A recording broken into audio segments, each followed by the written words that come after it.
Hello बच्चों, कैसे हैं आप। आज हम 9th क्लास का फिजिक्स के बारे में स्टडी करेंगे। ठीक है, ये अब तक हम क्लासेस में जो कर चुके हैं थोड़ा सा रिकॉल है।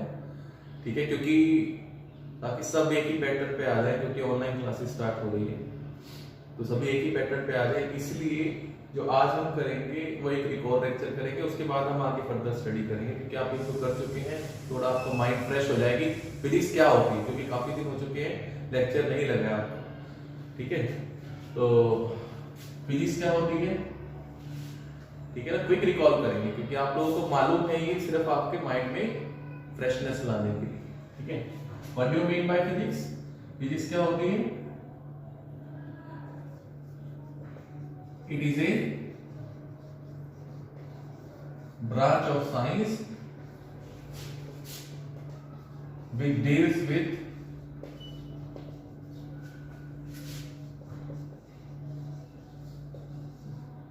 the study of or natural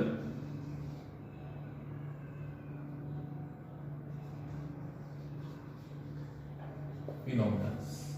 ठीक है ना, जितने भी नेचुरल फिनोमिनास हैं, जो हमारे सराउंडिंग में अगर कुछ भी हो रहा है वो ड्यू टू फिजिक्स हो रहा है। जो भी चेंजेस आ रहे हैं, इन्वायरमेंटल चेंजेस आ रहे हैं, अगर हम एयर मूव कर रही है, मोशन में है, तो वो ड्यू टू फिजिक्स हो रही है। फ्लूइड फ्लो कर रहा है तो वो फिजिक्स में है। बर्ड्स अगर फ्लाई कर रहे हैं तो वो ड्यू टू फिजिक्स है।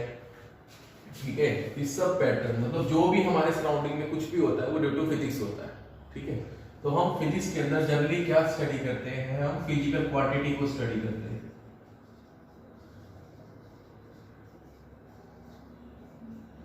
आपको बताया था कि क्वांटिटी क्या होती है।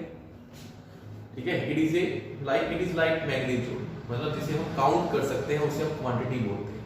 ठीक है, फिजिकल क्वांटिटी क्या होगी? Any quantity which can be measured is known as physical quantity.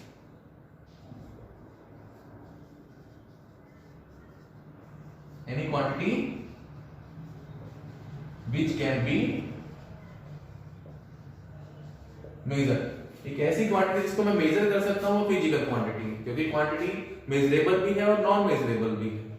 ठीक है ना, अब एक सपोज करो रिवर में से फ्लूइड फ्लो कर रहा है, मुझे पता है कि हाईली क्वांटिटी है उसकी फ्लूइड की, लेकिन मैं उसे काउंट नहीं कर सकता, तो वो फिजिकल क्वांटिटी नहीं है। ठीक है ना, एक quantity which can be measured is known as physical quantity. ठीक है, तो फिजिकल क्वांटिटी के बारे में अगर हमने फिर टाइप्स ऑफ क्वांटिटी स्टडी किया था। ठीक है, जो मैंने बताया था कि सबसे ज्यादा इंपॉर्टेंट है स्केलर एंड वेक्टर क्वांटिटी। आपको कुछ भी नोट डाउन करना है तो आप पॉज कीजिए और नोट कर सकते हैं। उसके बाद हमने किया था types of physical quantity. Types of physical quantity के अंदर हमने स्टडी किया था, आपको मैंने बताया था कि जो सबसे बेसिक और सबसे इंपॉर्टेंट होता है difference between scalar quantity and vector quantity. ठीक है, हम फिजिकल क्वांटिटी को आगे डिफाइन कर रहे हैं। दो टाइप की होती है, स्केलर क्वांटिटी और वेक्टर क्वांटिटी। स्केलर क्वांटिटी क्या होती है? एक quantity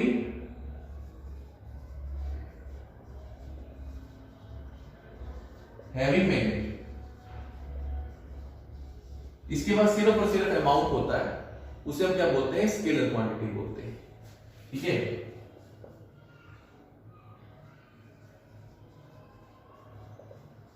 quantity not having direction, इसके पास कोई डायरेक्शन नहीं होती है। अभी हम स्केलर क्वांटिटी को डील कर रहे हैं। स्केलर क्वांटिटी में क्वांटिटी हैवी magnitude is known as scalar quantity, सिर्फ अमाउंट होता है। ठीक है, क्वांटिटी नॉट हैवी डायरेक्शन, इसके पास कोई डायरेक्शन नहीं होती है। ठीक है, और इसका एग्जांपल था, आगे हम सारे एग्जांपल्स को in detail in depth study करेंगे। डिस्टेंस, लेंथ, टाइम एक्सेट्रा, मतलब ये डायरेक्शन के ऊपर डिपेंड नहीं करते। ठीक है ना। इवन आप मास भी पिक कर सकते हैं इसके अंदर। वेक्टर क्वांटिटी क्या होती है?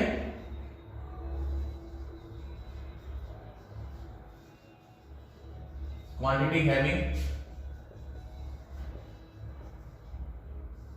मैग्नीट्यूड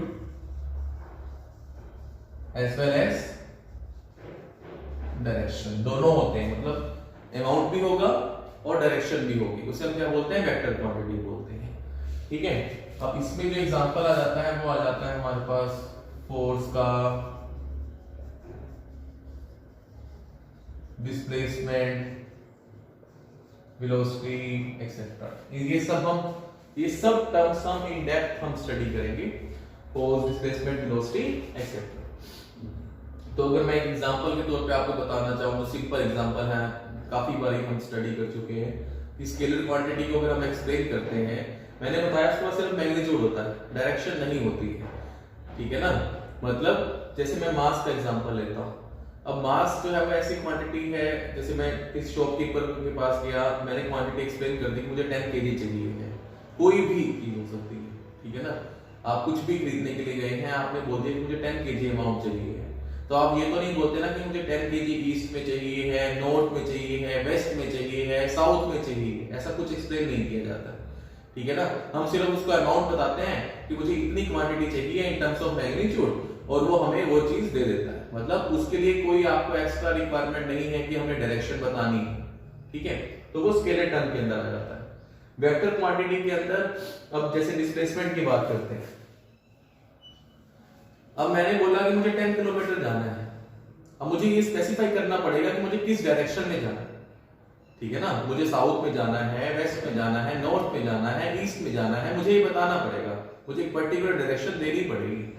ठीक है ना। अगर हम किसी ऑब्जेक्ट के ऊपर लोड लगाते हैं, फोर्स लगा रहा हूं, मतलब किसी भी ऑब्जेक्ट को पुश करने की कोशिश कर रहा हूं, तो वो एक डेफिनेट डायरेक्शन में मूव करता है। ठीक है ना। वहां पर हमें डायरेक्शन भी मिल रही है। तो ये सारी, मतलब जहां पर मुझे मैग्नीट्यूड मतलब अमाउंट तो मिलेगा ही मिलेगा और डायरेक्शन भी मिले, such quantity is known as vector quantity. ठीक है। तो ये था, it is basic difference between scalar and vector quantity. बहुत इंपॉर्टेंट है क्योंकि आगे सारा इसी का ही यूज होना है।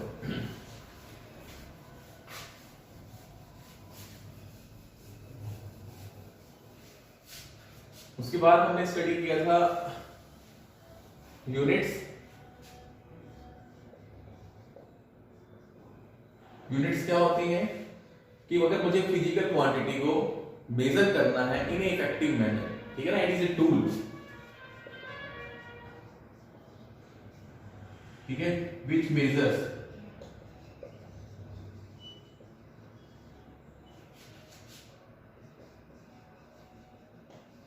Physical quantity in effective manner. ठीक है, it is a tool which measures physical quantity in effective manner. Effective manner में अगर मुझे फिजिकल क्वांटिटी को शो करना है तो उसके लिए हमारे पास होती है यूनिट्स। ठीक है, तो शॉर्ट में करते हैं क्योंकि मैंने आपको types of system of units भी करवाया था। तो जनरली हम एमकेएस यूनिट लेकर चलते हैं। ठीक है, और इसे ही हम क्या बोलते हैं, एसआई यूनिट भी बोलते हैं। ठीक है ना। एम स्टैंड्स फॉर मीटर, के stands for kilogram, S stands for second. ठीक है, physical quantity in effective manner. Effective manner में अगर मुझे फिजिकल क्वांटिटी को शो करना है तो हमें यूनिट लगानी होती है। ठीक है ना। इसका सिंपल सा एग्जांपल होता है कि अगर मुझे कोई भी क्वांटिटी अगर मुझे परचेज करनी है तो मैं स्पेसिफाई करूंगा। ठीक है, अगर मैं 10 बोल दूं तो मुझे वो 10 क्या देगा, ठीक है, किलोमीटर देगा या कोई भी चीज मुझे किलोमीटर में देगा, न्यूटन में देगा, इसमें देगा। अगर मैं कोई भी प्रोडक्ट लेने के लिए जा रहा हूं तो मैं उसे बोलता हूं 10 केजी, स्पेसिफाई किया जाता है। केजी क्या हो गया, यूनिट हो गई। ठीक है ना, अमाउंट को स्पेसिफाई कर दिया। ठीक है, ऐसे ही देखो एमके सिस्टम क्या होता है कि सिस्टम ऑफ यूनिट है। एम स्टैंड्स फॉर मीटर, मतलब लेंथ को डिफाइन कर रहा है, के स्टैंड्स फॉर किलोग्राम, मास को स्पेसिफाई कर रहा है, एस स्टैंड्स फॉर सेकंड। और इसे ही हम ऐसे सिस्टम पे होते हैं जो पूरे ऑल ओवर वर्ल्ड जो है वो यूज किया जाता है। ठीक है, तो ये यूनिट्स हो जाती हैं हमारे पास। तो बच्चों ये इंट्रोडक्शन था रिगार्डिंग फिजिक्स। ठीक है,